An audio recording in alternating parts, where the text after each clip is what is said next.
Bismillahirrahmanirrahim. Assalamualaikum warahmatullahi wabarakatuh.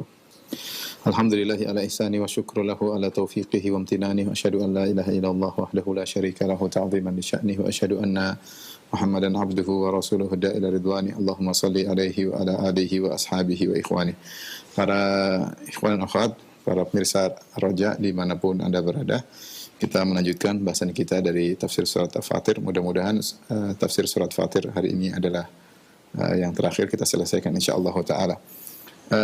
Allah Subhanahu wa taala berfirman pada ayat 40, "Qul ara'aytum syuraka'akum alladhina tad'una min dunillahi aruni madza khalaqu minal ardi am lahum syirkun fis samawati am atainahum kitaban fahum ala bayyinatin min bal iyya'idul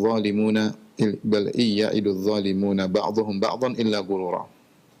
Kata Allah Subhanahu wa taala, katakanlah ya, ra'aitum, banyak ahli tafsir mengatakan akhbiruni, yaitu kabarkanlah kepadaku, syuraka'akum alladhina tad'una min dunillah, yaitu sekutu-sekutu yang kalian jadikan sekutu-sekutu bagiku, yang kalian berdoa kepada sekutu-sekutu tersebut selain Allah Subhanahu wa taala.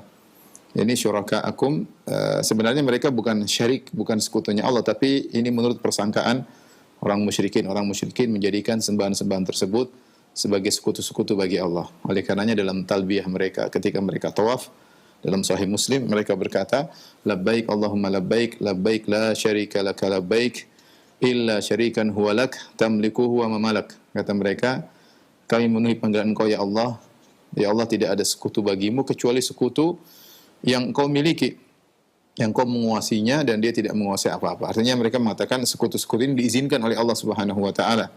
Padahal Allah tidak punya sekutu, ya. Allah tidak punya sekutu. Allah menafikan sekutu, ya. Subhanahu wa taala amma yusyrikun, ya. Allah menafikan sekutu dari dirinya. Walam yakul lahu syarikun fil mulk, tidak ada sekutu bagi Allah. Tetapi ini sekutu menurut pandangan mereka. Maka Allah bilang kepada mereka, "Qul ara'aytum syuraka'akumul ladzina tad'una min dunillah." Kabarkanlah kepada aku tentang sekutu-sekutu yang kalian berdoa kepada mereka. Tad'un di sini dari doa dengan dua makna, bisa doaul mas'alah, bisa juga doaul ibadah. Bisa kita artikan, kabarkanlah kepadaku tentang sekutu-sekutu kalian yang kalian sekutukan mereka denganku, yang kalian berdoa kepada mereka, memohon hajat kepada mereka, atau kalian beribadah kepada sekutu-sekutu tersebut, ya. Min dunillah aruni madza khalaqu minal ardi, ya.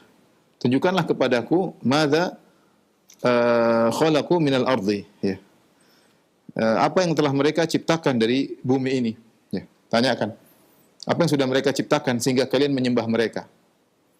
Ya, seakan-akan Allah berkata kalau mereka punya ciptaan silakan disembah, berhak untuk disembah, mereka mencipta. Tapi tunjukkan kepadaku mana ciptaan mereka, ya.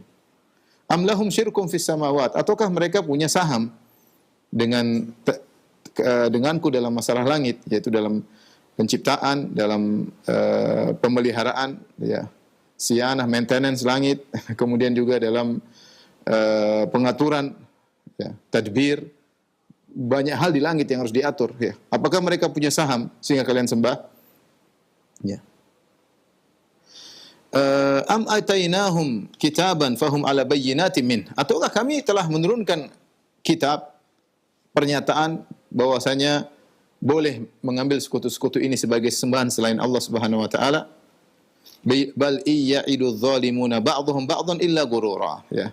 Sungguhnya tidak ada dalih bagi mereka kecuali hanyalah, ya, sebagian dari mereka menjanjikan kepada sebagian yang lain dan janji mereka hanyalah tipuan belaka. Di sini kalau kita perhatikan Allah Subhanahu wa taala, ya, menyebutkan, orang bilang apa? Sabar wa taqsim, yaitu maksudnya kemungkinan-kemungkinan. Kenapa kalian harus menyembah berhala-berhala? Kenapa kalian harus menyembah berhala? Kenapa kalian harus menyembah malaikat? Kenapa harus kalian menyembah para wali? Kenapa kalian harus menyembah pohon-pohon? Kenapa kalian harus menyembah Nabi Isa? Kabarkan kepada aku sembahan-sembahan kalian tersebut. Apakah mereka punya ciptaan di atas muka bumi ini? Mereka ciptakan bumi, mungkin sebagian bumi sebelah utara mereka ciptakan, atau mereka ciptakan pantai selatan, atau mereka ciptakan gunung di mana. Kalau memang mereka punya ciptaan, berhak disembah, oke. Kemungkinan pertama, mereka tidak punya.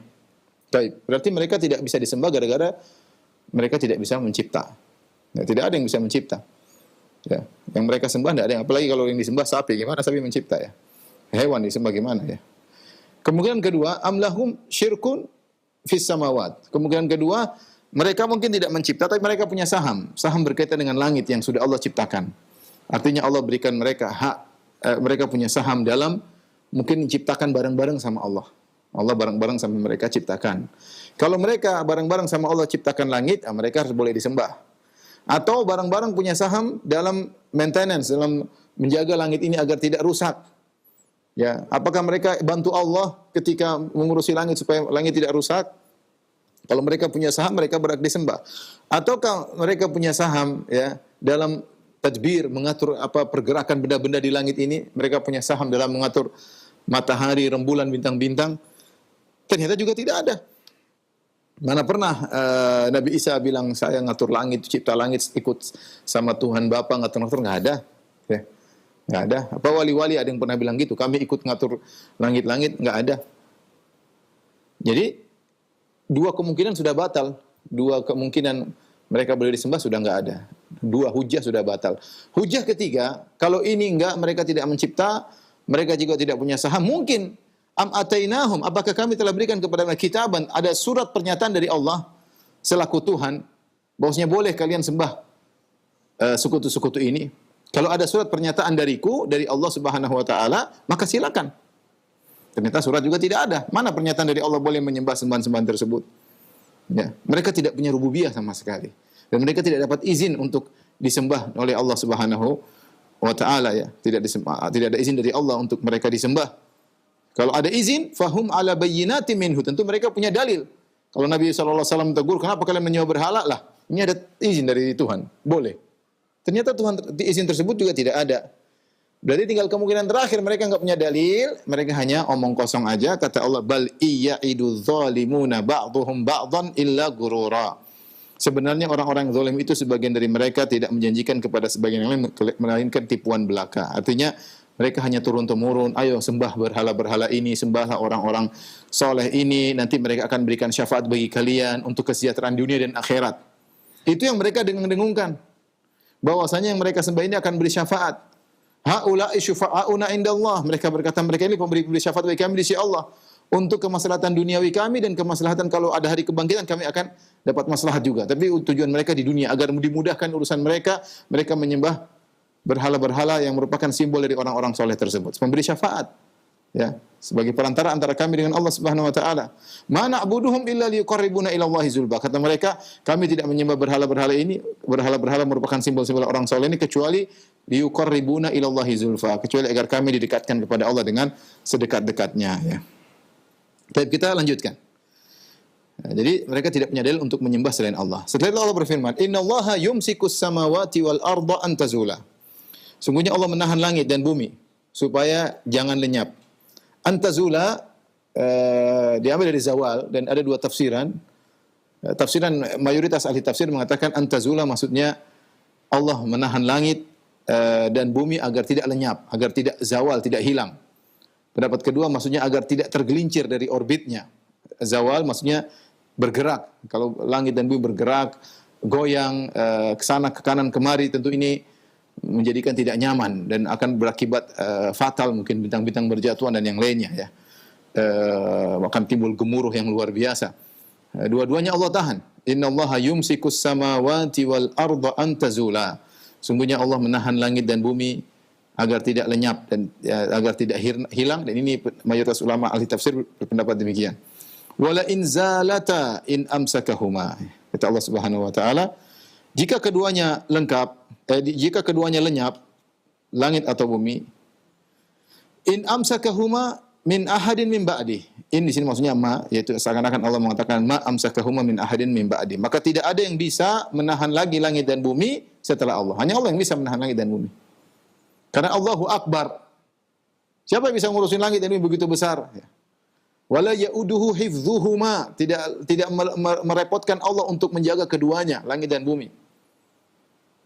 Untuk mengurus langit dan bumi, siapa yang bisa ngurus? Kita semua makhluk kecil. Dibandingkan bumi kita enggak ada apa-apanya, apalagi dibandingkan langit yang luar biasa dahsyatnya besarnya.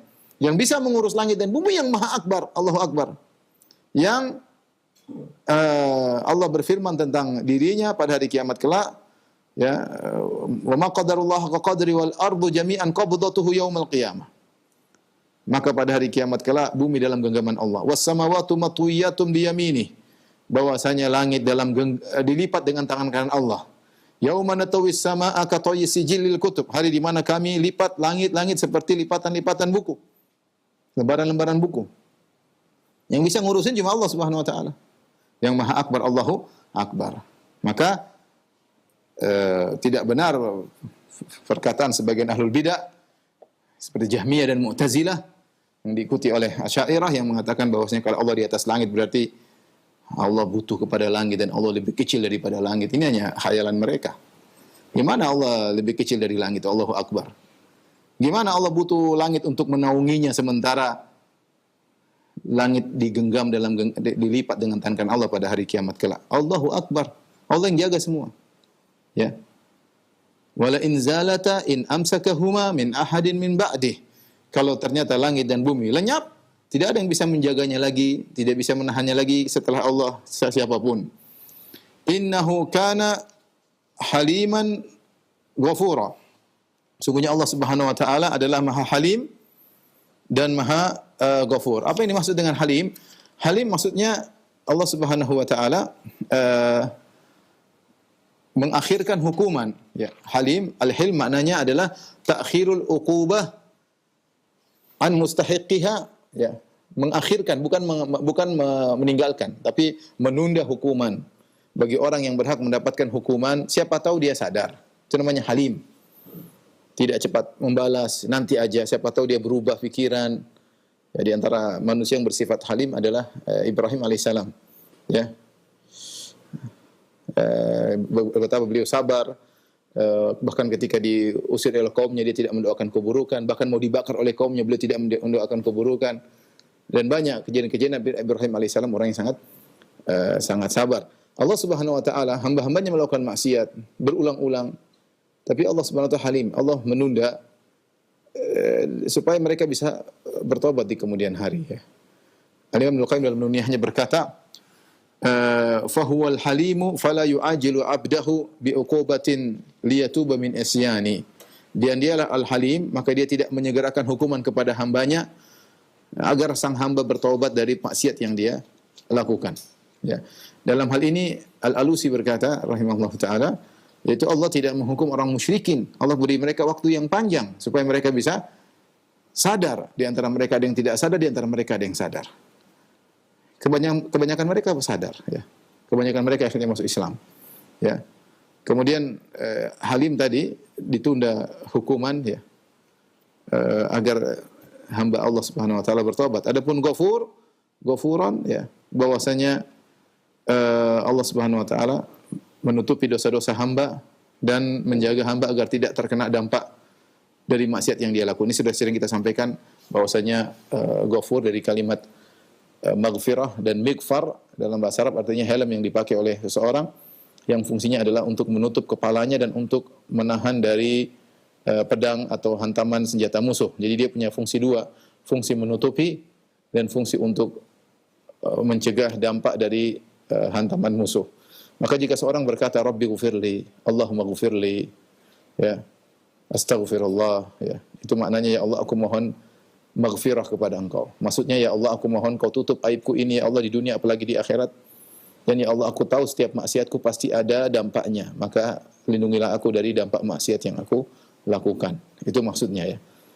Orang tatkala mengatakan astaghfirullah atau ghufranaka, astaghfirullah ghufranaka rabbi ghufirli, Allahumma ghufirli, ya. Ini semua maksudnya minta dua perkara. Ya Allah tutupilah aibku ini, jangan kau umbar maksiat yang aku lakukan. Yang kedua, jagalah aku agar tidak terkena dampak dari maksiat. Karena maksiat pasti ada dampaknya, pasti. Paling tidak minimal menjadikan hati menjadi hitam, ya. Seorang hamba jika melakukan maksiat, nukitat fi qalbihi nuktatun sauda, maka kalbunya ada titik hitam, semakin banyak dia bermaksiat semakin hitam kalbunya tersebut. Oleh karenanya dalam hadis yang sahih di mana ketika Allah menghisab seorang hamba dengan hisaban yasiran, Allah mengatakan kepada sang hamba, Allah buka dosa-dosanya pada hari kiamat, kemudian dia mengakui semua yang dia lakukan. Kata Allah, kuntu satartuha 'alaika fid dunya wa ana aghfiruha lakal yaum. Dulu di dunia aku menutupinya. Tidak ada yang tahu. Yang tahu hanya aku. Kau melakukan maksiat ini, yang tahu hanya aku. Tidak ada. Satartuha 'alaika. Aku tutup dosa-dosamu sehingga orang tidak ada yang tahu. Sekarang aku ampuni dosa-dosamu. Jadi Allah tutup aibnya di dunia dan Allah tutup aibnya di akhirat. Ketika Allah buka pun antara Allah dengan dia. Allah tidak buka di khalayak. Di dunia Allah tidak buka, di akhirat pun Allah tidak buka. Ini maka beruntunglah hamba yang suka beristighfar. Ya, tuba liman wajada fi sahifati istighfaran katsiran. Sungguh beruntung orang yang mendapati dalam catatan amalnya banyak sekali istighfar. Karena Allah akan menutup aibnya dan Allah akan mencegah dia dari dampak maksiat dalam. Karena sungguhnya seorang salaf mengatakan, saya tidak tahu nikmat mana yang paling besar bagiku, nikmat beramal soleh atau nikmat ditutup aib. Dua-duanya adalah nikmat yang besar. Seorang diberi taufik untuk bisa beramal soleh, nikmat luar biasa, dan seorang ditutup aibnya oleh Allah juga adalah nikmat yang luar biasa. Sebagai perkataan Muhammad bin Wasi', "Lau kana lidzunubi rihun ma jalasa ilayya ahad."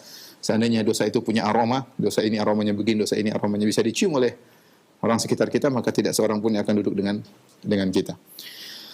Taib, innahu kana haliman ghafura, yaitu Allah Maha Halim dan Maha Pengampun. Tinggal hamba-hamba bertobat kepada Allah Subhanahu wa taala. Kemudian Allah berfirman, wa aqsamu billahi jahda aymanihim, dan mereka bersumpah dengan nama Allah dengan sekuat-kuat sumpah, yaitu puncak-puncaknya sumpah. Jahda aymanihim itu mereka bersumpah dengan sungguh-sungguh. Mereka bersumpah dengan sungguh-sungguh. La in ja'ahum nadhirun layakununna ahda min ihdal umam. Seandainya datang pemberi peringatan seorang rasul, maka mereka akan lebih baik ya daripada salah satu dari umat-umat yang lain, yaitu Yahudi atau Nasrani ya. Falamma ja'ahum nadhirun ma zadahum illa nufura. Tatkala telah datang pemberi peringatan, maka tidak menambah bagi mereka kecuali mereka semakin jauh lari dari kebenaran.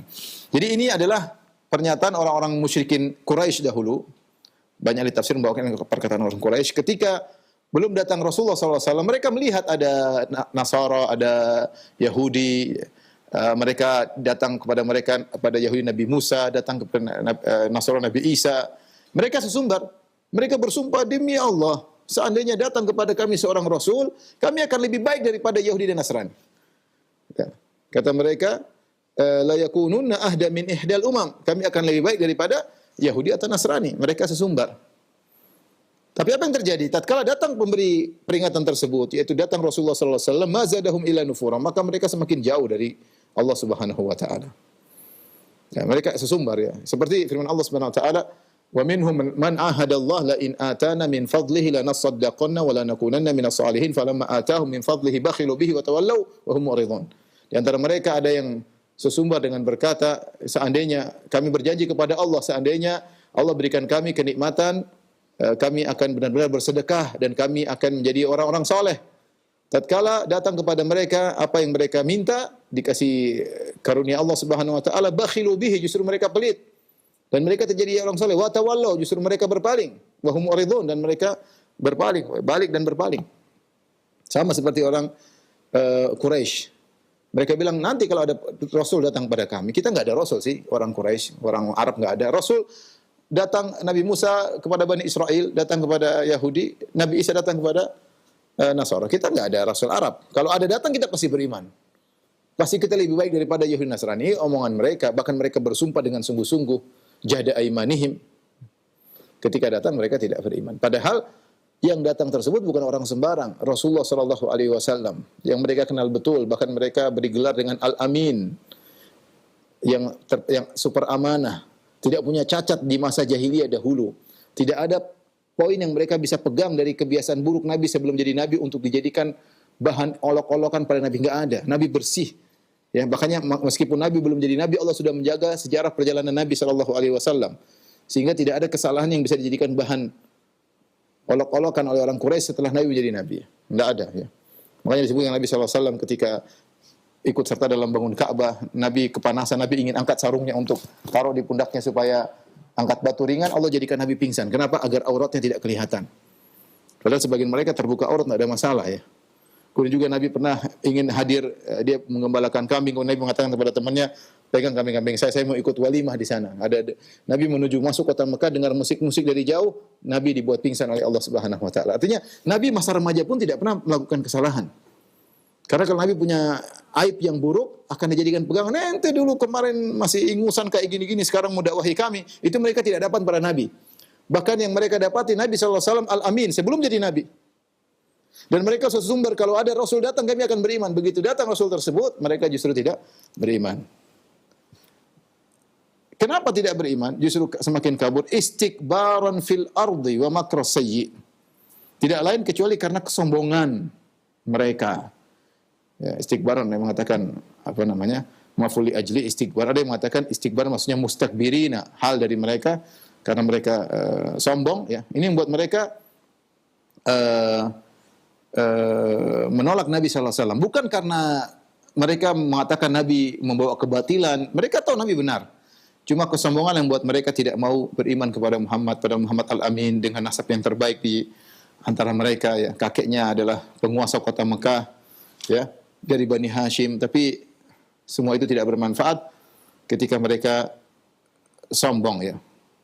Kata Allah, wa makru sayyi, dan karena rencana mereka yang jahat. Makru sayyi ini adalah bab idhafatu al-mausuf ila sifatihi. Makru sayyi itu seperti kalau kita artikan al-makru as-sayyi. Cuma terkadang mausuf diidhafahkan kepada sifatnya seperti masjid al-jami', maksudnya al-masjid al-jami'. Dan ini datang dalam bahasa Arab metode seperti ini. Jadi makru sayyi maksudnya al-makru sayyi. Mereka tidak beriman kepada Rasulullah SAW tidak lain karena kesombongan atau karena mereka memiliki rencana yang buruk kepada Nabi sallallahu alaihi wasallam. Kemudian kata Allah Subhanahu wa taala, "Wala yahiqul makru sayyi'u illa bi ahlihi. Fahal yanzuruna illa sunnatal awwalin. Li sunnatillahi tabdila wa lan tajida li sunnatillahi tahwila." Kata Allah Subhanahu wa taala ya. Tidaklah mereka rencana yang jahat itu tidak akan menimpa kecuali orang yang merencanakannya sendiri. Ya Allah mengatakan bahwasanya wala yahiqu al-makru as-sayyi illa bi ahlihi. Rencana jahat tersebut tidak akan menimpa Nabi sallallahu alaihi wasallam, justru menimpa mereka yang punya rencana tersebut. Ahlihi yaitu yang berhak untuk mendapatkan hasil dari rencana buruk mereka akan kembali menimpa mereka. Fahal yanzurun illa sunnatal awwalin. Tidaklah mereka menantikan kecuali hanyalah sunnah orang-orang terdahulu, yaitu sunnatullah, hukum yang berlaku kepada orang-orang terdahulu. Falan tajida li sunnatillahi tabdila, maka kau tidak akan mendapati perubahan ya bagi sunnah tersebut. Walan tajida li sunnatillahi tahwila, dan kau tidak akan mendapati penyimpangan dari sunnatullah tersebut. Artinya Allah punya sunnatullah yang berlaku. Setiap umat yang diutus Nabi kepada mereka, ya, kalau mereka menentang, mereka punya rencana buruk, mereka ingin membunuh Nabi tersebut, dan rencana-rencana jahat maka akan kembali kepada mereka. Dan itu berlaku sejak zaman Nabi Nuh alaihissalam. Ya, semua umat-umat yang menentang kemudian ingin membunuh nabi-nabi mereka, maka mereka akan mendapatkan keburukan sampai pada Nabi Muhammad sallallahu alaihi wasallam. Dan sunnatullah tersebut adalah hukum Allah yang berlaku, tidak akan berubah. Kau tidak akan mendapatkan tabdila dan tidak akan mendapatkan tahwila. Tabdil itu penggantian, tahwil perubahan atau penyimpangan, tidak ada. Dan benar, akhirnya mereka ditimpa dengan kehancuran. Orang-orang Quraisy yang tidak bertobat maka akan menerima kehancuran seperti Abu Jahal, Abu Lahab, Utbah bin Rabi'ah, ya, Uqbah bin Abi Mu'aid, ya, kemudian Umayyah bin Khalaf, Ubay bin Khalaf, ya, dan yang lain-lainnya, mereka semua binasa, ya.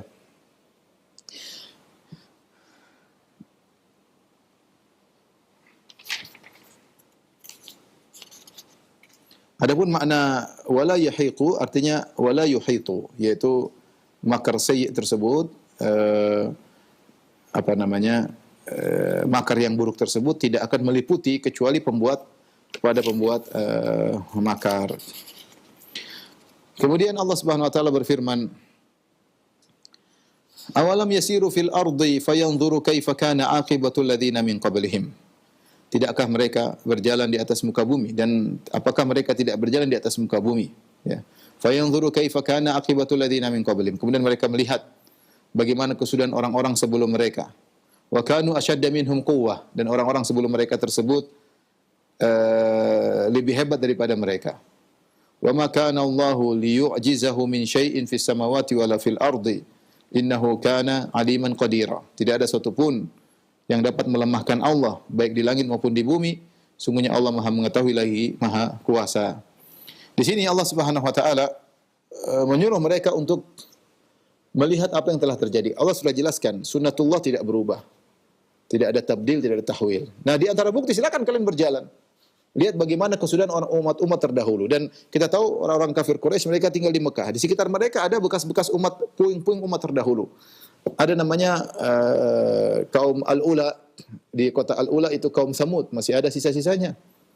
Mungkin di zaman dulu juga masih ada kaum Ad. Di daerah Al-Ahqaf antara Hadramaut dengan Oman. Ya, masih ada mungkin sisa-sisanya. Ya. Mungkin mereka bisa lihat masih ada puing-puing tersisa di bekas kaum Nabi Lut, ya. Artinya itu daerah dekat mereka semua. Allah mengatakan fasiru fil ardi. Awalam yasiru fil ardi, kenapa kalian tidak berjalan? Lihatlah. Karena ada kabar-kabar tentang kisah Firaun. Kabarnya jelas, kisahnya masih ditanyakan kepada orang Mesir bagaimana kisah Firaun. Kabar yang ma'ruf, ya. Yang sampai ceritanya sampai mendunia sampai kepada orang-orang Quraisy. Itu sunnatullah yang sudah berlaku. Allah jelaskan kepada mereka. Ya, artinya kalian mau bukti, silakan berjalan. Awalam yasiru fil ardi fayanzuru kaifa kana aqibatul ladzina min qablihim. Lihatlah bagaimana kesudahan orang sebelum kalian. Perhatikan, kanu asyadda minhum quwwah. Bahwasanya orang-orang ini lebih hebat daripada orang Quraisy. Firaun dibandingkan Quraisy enggak ada apa-apanya. Abu Jahal apa yang dia punya si Abu Jahal? Enggak punya apa-apa. Abu Lahab punya apa? Cuma tinggal di kota Mekah, jadi bos di kota Mekah gersang, enggak ada apa-apa. Apa dibandingkan Firaun? Firaun punya kerajaan, punya bangunan yang hebat, punya sungai Nil, punya macam-macam. Ya. Bandingkan dengan kaum Samud. Kaum Samud punya gunung dijadikan dilobangi, dipahat, dijadikan rumah tempat tinggal. Ya. Terus kalian apa yang kalian punya? Kekuatan juga enggak. Ya. Kalian lebih hebat mereka. Mereka lebih hebat daripada kalian, wahai orang Quraisy. Namun mereka juga binasa. Karena ada sunnatullah yang berlaku. Siapa umat yang didatangi seorang Rasul dan mereka membangkang, maka apalagi ingin membunuh sang Rasul, maka Allah akan berikan makar sayyi tersebut, niat buruk mereka akan kembali kepada mereka. Kemudian kata Allah Subhanahu wa taala, ya. Wa ma kana Allahu liyu'jizahu min syai'in fis samawati wala fil ardi. Tidak satu pun di langit dan di bumi yang bisa melemahkan Allah. Kalau Allah ingin sesuatu, tidak ada yang bisa menghalangi Allah Subhanahu wa taala. Innahu kana aliman qadira. Karena Allah itu Maha mengetahui dan Maha qudrah, Maha berkuasa.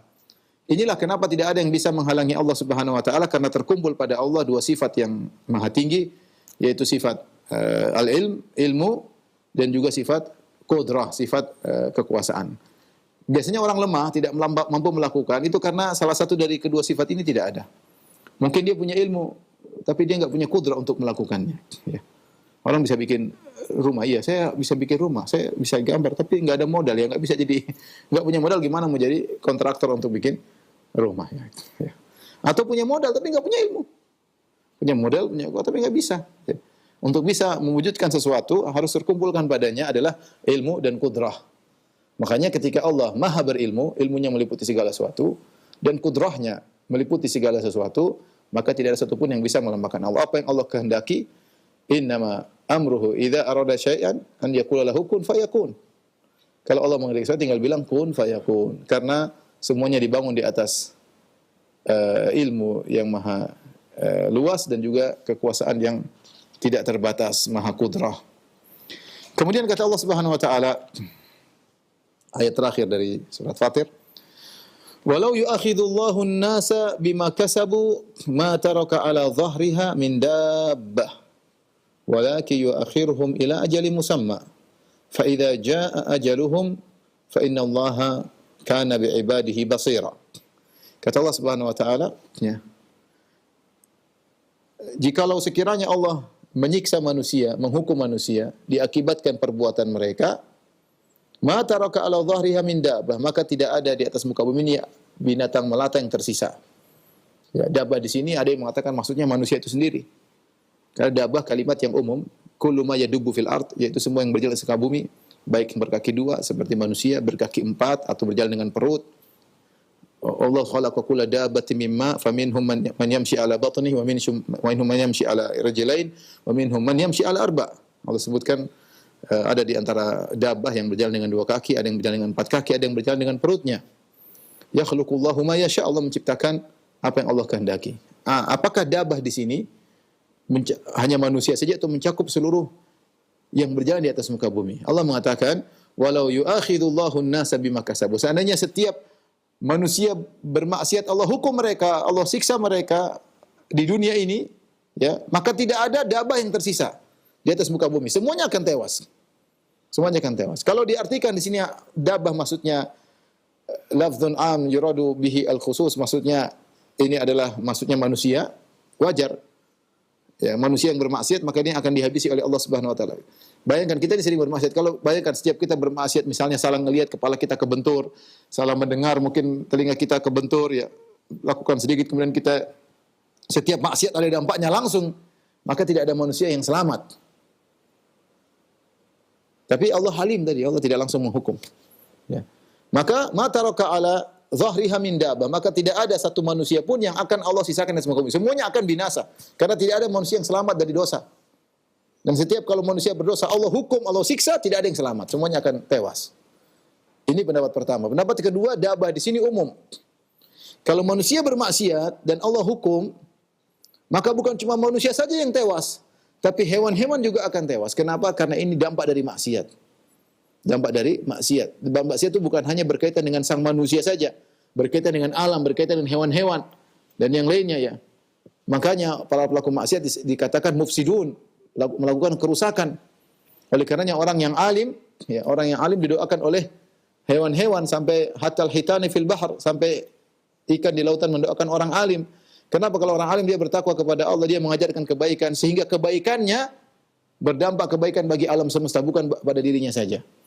Sebaliknya maksiat, kekufuran, kemaksiatan berdampak bukan cuma pada pelakunya, bahkan berdampak pada makhluk-makhluk yang lain. Ini pendapat kedua, dan ini pendapat kebanyakan ahli tafsir. Mereka menafsirkan dabah di sini umum, bukan cuma manusia, tapi seluruh binatang akan ikut hancur gara-gara ulah perbuatan maksiat manusia. Walaki yuakhiruhum ila ajalin musamma, tetapi Allah tunda menyiksa mereka sampai waktu yang telah ditentukan. Ya. Sampai waktu yang telah tertentu. Ya. Entah ada sebagian mereka Allah siksa di dunia, ada yang mereka tidak disiksa sama sekali, hidup dengan nyaman, tapi mereka akan disiksa di hari kebangkitan. Ya. Ada, terserah Allah Subhanahu wa taala. Pokoknya ada ajal, ada waktu yang telah Allah tentukan.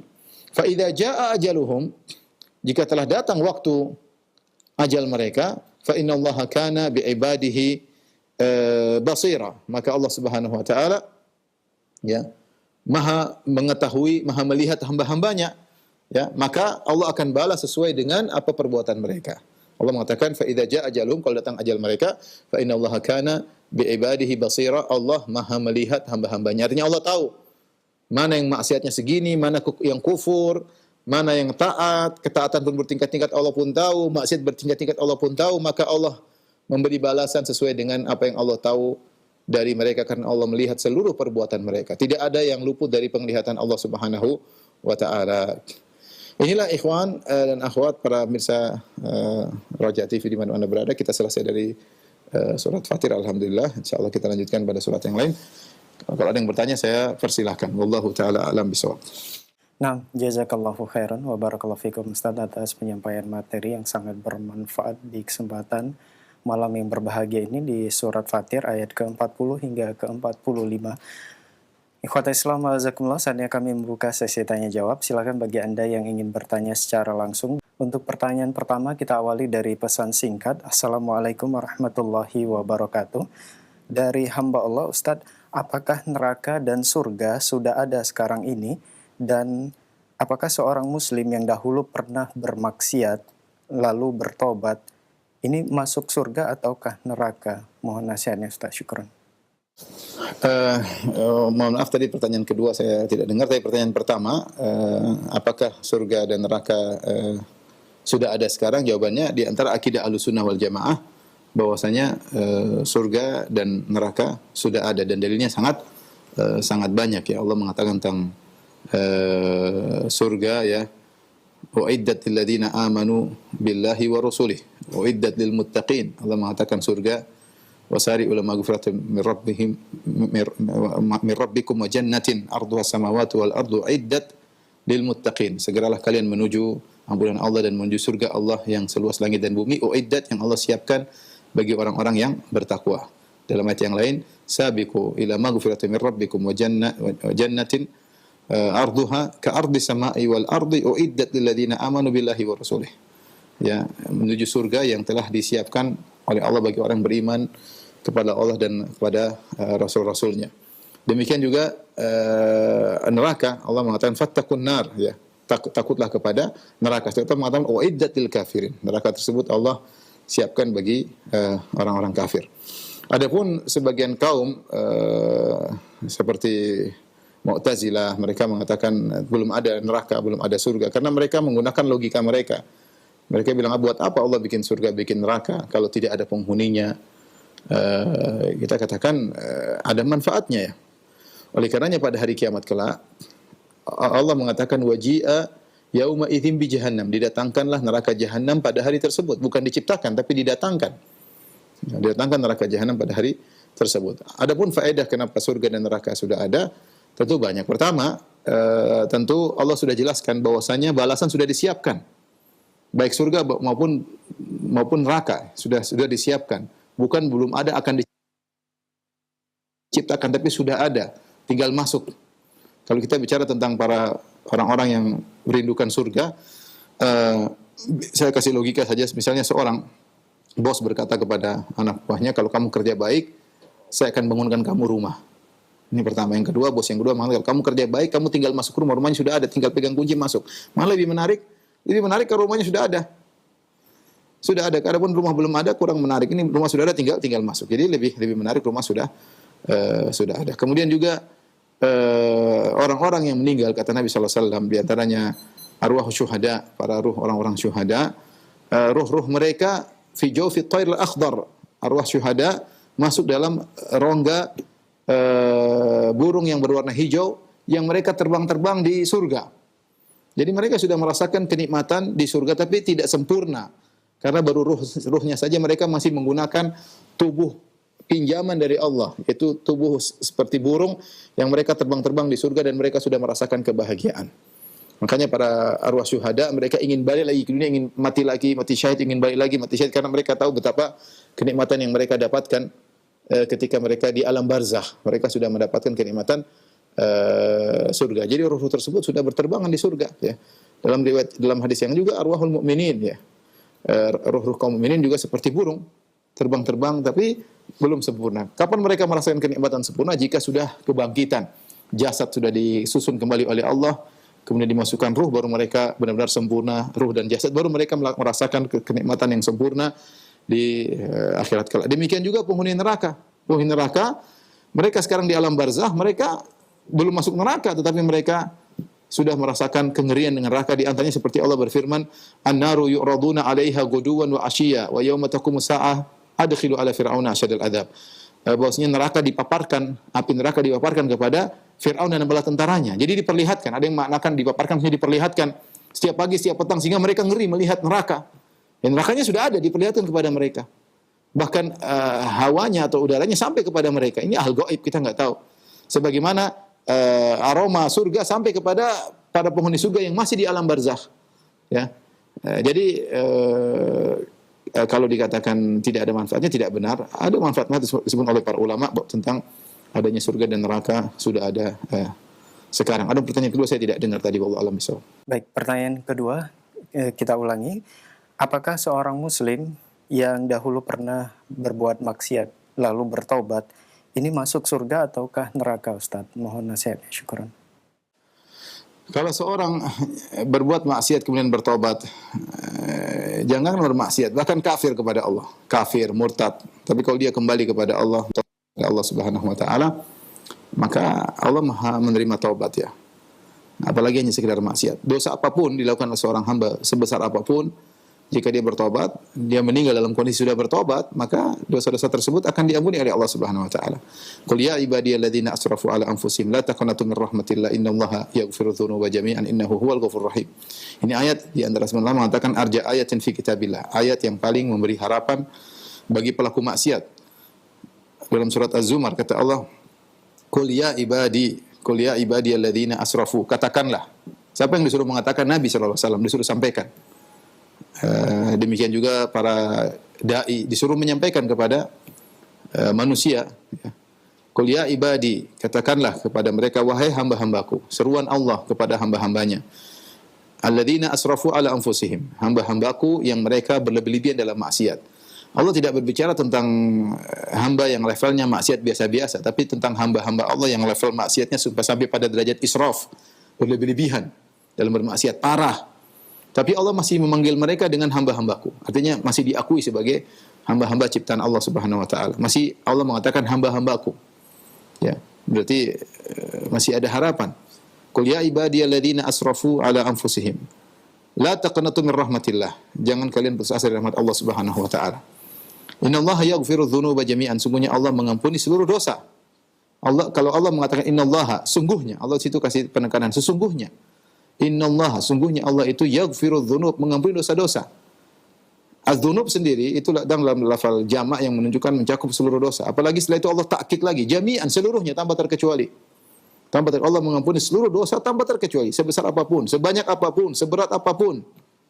Innahu huwal ghafurur rahim, sungguhnya Allah itu Maha Pengampun lagi Maha Penyayang. Allah tutup dengan innahu huwal ghafurur rahim, sungguhnya Allah itu Maha Pengampun lagi Maha Penyayang.